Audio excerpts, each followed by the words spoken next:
PapasanHealth.com, and today I'm going to do the book review for the book of the month for May, which was The One Thing. Now, first of all, this book was amazing. It was a really good book. It was easy to read, and he kind of breaks down the book into three parts: lies, truths, and extraordinary results. Now, the lies section pretty much tells people about what they think they need to do or the actions they think they need to take to be successful. So two things stood out to me in this one. It was multitasking. There are numerous studies that show that multitasking is really not the way to go. Somebody who focuses on something and then finishes that task, then moves on, they're more successful than somebody who multitasks. People who multitask, they leave open-ended things. They leave things undone. I'm guilty of this myself. I'll check an email and try to go back to it at the end of the day, and I have to go back and research it because I didn't finish it when I had it open, right? So multitasking. Another very important one in the lies was a disciplined life. Now, take me for example, and people who know me know this is true. I'll wake up at 6:30, 6:45 in the morning, cook breakfast.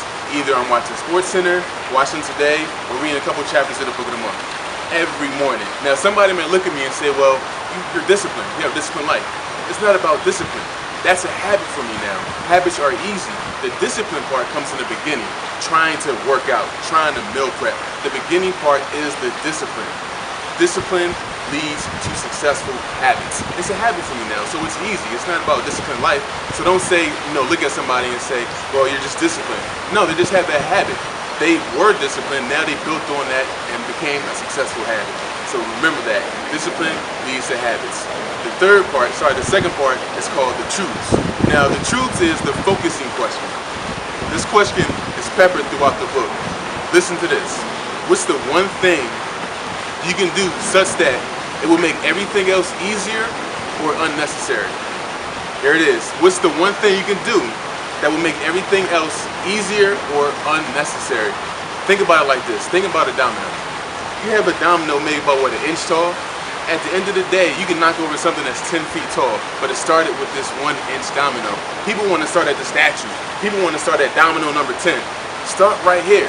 Start with something you can do today that can change the outcome of tomorrow for a better you, for a positive impact. So think of the whole domino theory, and that's peppered throughout this book as well, the whole domino theory.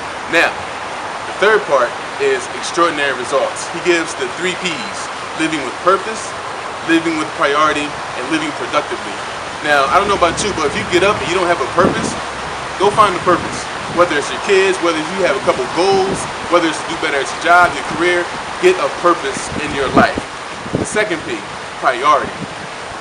Priority. Whatever the question is, whatever the answer is to the question I just said, what is the one thing you can do such that everything else will be easier or unnecessary? Whatever the answer is to that question, make that your priority. Remember, willpower is not on will call. So use all your energy towards that one thing that you have that's going to change your life.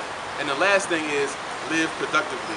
Somebody once told me that the difference between somebody successful and unsuccessful is productivity. That's it.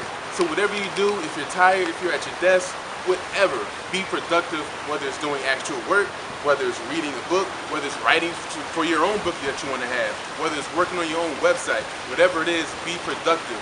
Because without productivity, you're going to be in the same spot. So again, if you haven't had a chance to read this, this is an awesome book. A lot of my favorite quotes are in this book. It is great. This is the one thing, the surprisingly simple truth to extraordinary results. Great book. All right, on to June. Now we have book of the month for June. A lot of stuff is going on about this book. It's called The Seat of the Soul. So Maya Angelou has written this book, I think 10 times. Oprah Winfrey. A lot of people have said this book is very, very good read, and it has changed people's lives. So I'm very anxious to read this book. I haven't even started it yet, but it's called The Seat of the Soul by Gary Zukov. I hope I said that right. And this is the book of the month for June. So get to it, go on Amazon, go wherever you can, get this book as they are flying off the shelves. So this is the book of the month for June. And that's it. That's Jazz for PapasanHealth.com. Check us out every week.